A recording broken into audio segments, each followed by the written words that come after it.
բացարկի հիմքում դրված խմբական հանգամանքների վրա հակուսանշադրություն դասեք ինչ հիմքով բացարկայնեցին դատավորում Երբ որ առաջի դատականիստը նշանակվել է, բնականաբար այժմ էլեկտրոնային արվեստ տեղեկատվական կայքում տեղադրվում է, արդեն իսկ որ նշանակվել է, եւ այդ օրվա մասին առաջին նիստի մասին մենք պաշտած ծանոթված չենք եղել, այնուհետև նիստը կայացել է, աղացիների բեռը բաշխվել առանց մեր ներկայության, իհարկե այդ իրավական կարգավորումը տրված եւ դատարանը նման իրավասություն ուներ, սակայն մեզ մոտ, ինձ մոտ արմրես տեղեկատվական կայքում այդ որոշումը առկա չէ։ Այդ իսկ պատճառով այսօր բացարկի միջնորդության մեջ ես նաև արտատպումները այն հանգամանքի, որ առկա չէ, այսինքն մենք չենք տեսել առաջին իսկ նշանակել օրվա վերաբերյալ դատարանի որոշումը եւ այն էլ այդ օրվա նիստի հետ կապված հայտարարվել է նիստի քարտուղարի կողմից, որ կողմերը տեղեկացված են։ Սակայն պաշտպանություն չի ապահովել։ Մենք առաջինը դա ենք դրել հիմքում, որ մեր պաշտպանություն չի ապահովել, ինչպես նաև առաջին իսկ նիստի օրը ապացույցների բեռը բաշխվել է։ Անկախ նայած որ այո, կարող է դատարանը բաշխեր, սակայն կողմի ներկայությունը ցանկալի է, որպեսզի ապացույցության բեռը բաշխելու վերաբերյալ դիրքորոշում հայտնի։ Եվ ապացույցության բեռը բաշխելու ժամանակ մեր վրա դրվել էր կրկին այն փաստական հանգամանք հիմնավորելու, որ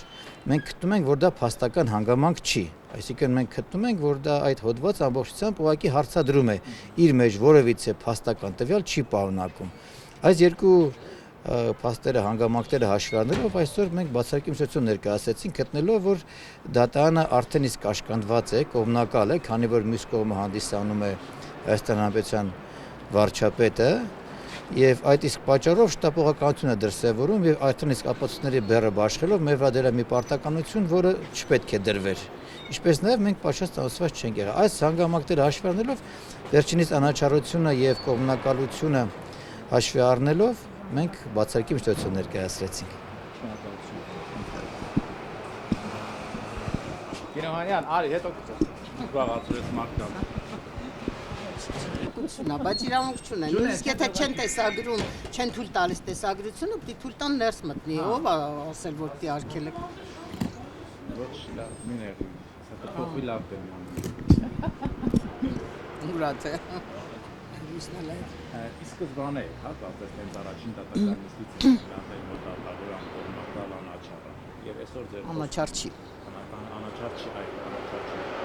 Այսօր ձեր խոսքում էլ ասեցիք, որ լավ կլինի, որ ինքը բացառվի, հա։ Չեմ ուզում սենց կանխատեսումներ անել։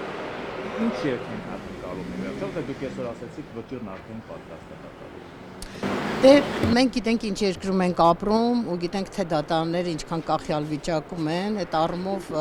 տենց ակնկալիքներ չունեմ դատարանից, մանավանդ ինքը արդեն իր քայլերով ցույց է տվել այդ իր կողմնակալությունը, բայց գիտեք, էդ էլ չի խնդիրը, խնդիրն է նա, որ այնքան արհամարական վերաբերմունք կա դատարանի նկատմամբ այդ նույն վարչապետի ու իր ներկայացուցիչի կողմից։ Ուրեմն ընդամենը 1.5 էջանոց մի հատ կիսագրագետ հայց են ներկայացրել դատարան, ոչ մի հիմնավորում չկա մեջը, սենց լկտի, ցինիկ ձևով իրանց թվում է, թե արդեն ունեն վճիրը, կարան չպատրաստվեն, կարան դատարանում իրանց ամբարտավան պահեն, կարան բան անեն, ասենք անընդհատ շուրտան խոսքը դարձնեն, նորմալ չպատասխանեն, չարձագանքեն դատարանի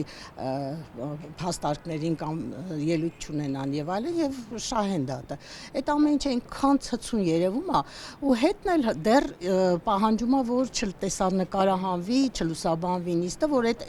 այդ անգրագիտությունը, այդ ցինիզմը չերևա հասարակությանը։ Բայց ես ուզում եմ ասել, որ ամեն ինչ իր սահմանն ունի ու իր ավարտն ունի, հա, ոնց որ ժամանակին ինքը Նիկոլ Փաշինյանն էր խմբագիր եւ իր նկատմամբ հայցեր էին ներկայացնում եւ այնտեղ չէին էլ նայում ով է ճիշտ ով է սխալ, իր դեմ վճիռներ էին կայացնում։ Հիմա ինքը փորձում անի նույն բանը լրատվամիջոցների նկատմամբ, բայց դա էլ է ավարտ ունենա։ ունենալու, որովհետև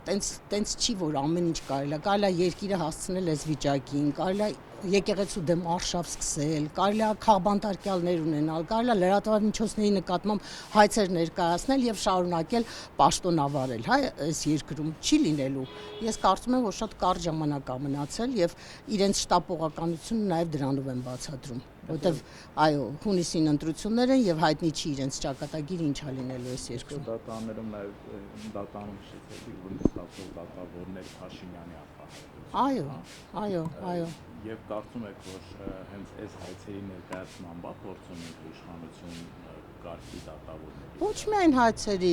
իրենք ամեն գնով, ամեն ձևով իրենք ինչ արեցին, լավագույն դատավորներին հեռացրեցին համակարգից, փոխեցին ամբողջ Վճռաբեկ դատարանի կազմը, դարձրեցին այնպիսին, որ այն ներքևի ատյաններում ինչ ուզում ա որոշեն, վերջին ատյանը կատարում ա հլու հնազանդ իրենց հրահանգները, բոլոր հնարավոր ձևերով իրենք դատական իշխանությունը ստրկացրել են, ոչնչացրել են, դարձրել են իրենց կից կառույց, որը ոչ մի ինքնուրույնություն չի դրսևորում։ Բայց ես ուզում եմ ասել,